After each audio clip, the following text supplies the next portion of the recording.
Hello everyone, it's Queen V Line back to you with another video. This video pertains to the D'Monterrio Gibson case, as the FedEx driver was allegedly attacked by father and son Gregory and Brandon Case earlier this year. It is being alleged while D'Monterrio was en route in his uniform, he was allegedly chased and attacked by the father and son duo. They were not formally arrested until 8 days after the initial interaction. Their original charges were conspiracy, aggravated assault, and extreme indifference for life. They were released on bond. As news circulated of this incident, D'Monterrio at the time was not being paid by FedEx. Due to the media coverage, D'Monterrio was able to get back pay. Prior to the national news getting a hold of this case, D'Monterrio Gibson was informed to go back on the same route the very next day after this initial attack.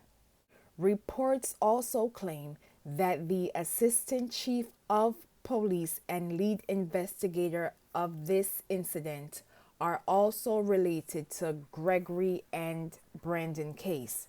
It has been confirmed by numerous outlets that the Lincoln County grand jury has indicted the father and son duo, Gregory and Brandon Case, on charges of attempted murder, conspiracy to commit the crime of murder, and shooting into a motor vehicle in connection to the alleged January 24th attack on D'Monterrio Gibson.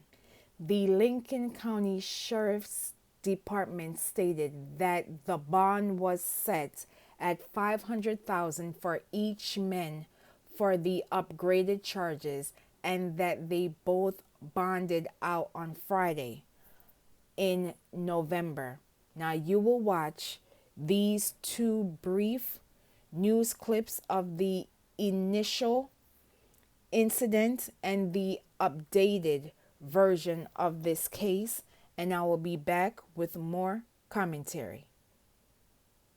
Black FedEx driver, one of them allegedly firing multiple rounds at his delivery van. This man came within an inch of losing his life. 24-year-old D'Monterrio Gibson and his attorney calling the incident racially motivated. He was simply black while working. That is not a crime in Mississippi. Gibson says in January he was driving a marked Hertz van with his FedEx uniform on when, after dropping off a package, a white pickup truck on the property began following him, then attempted to cut him off. I swerved around him and I just started hitting the gas to try to get out of there. But before getting far, Gibson says he saw something else. There's another guy standing in the middle of the road with a gun pointed at my window. When he refused to stop, the man began shooting, Gibson says. All type of bullet holes in the back of the van. When Gibson reported the incident to police, he claims he was asked, "Were you at this address?" And I said, "Yes, sir." He said, "We just received a call about a suspicious person from this address." I informed him that I wasn't a suspicious person. I work for FedEx and I was just doing my job. 8 days after the alleged incident, Brandon Case and his father Gregory were arrested after turning themselves in. Had it been a black father and son duo that shot at a white young man doing his job, do you think they would have allowed them a week to rest at home comfortably? No. They would have been immediately arrested that night and put in jail, and their charge would have been attempted murder. Brookhaven Police Chief Kenneth Collins telling CNN they had arrest warrants drawn up and that race has nothing to do with the way the investigation has been handled. The elder Case now charged with conspiracy, his son with aggravated assault and extreme indifference for life, according to the Lincoln County Sheriff's Office. They say both men are now out on bond. NBC News reached out to attorneys for both men but have not heard back. The case for some reminiscent of Ahmaud Arbery, a black Georgia man man who was chased and murdered by 3 white men while jogging through a neighborhood. We could have had the same situation here. Gibson and his attorney are now calling on the Lincoln County District Attorney to upgrade the charges to attempted murder and for the investigation to be turned over to the Mississippi Bureau of Investigations. They also want the men to face federal hate crime charges and have asked the FBI and Department of Justice to investigate. This emboldened white vigilante that believes that he can tell a black man to do whatever he wants.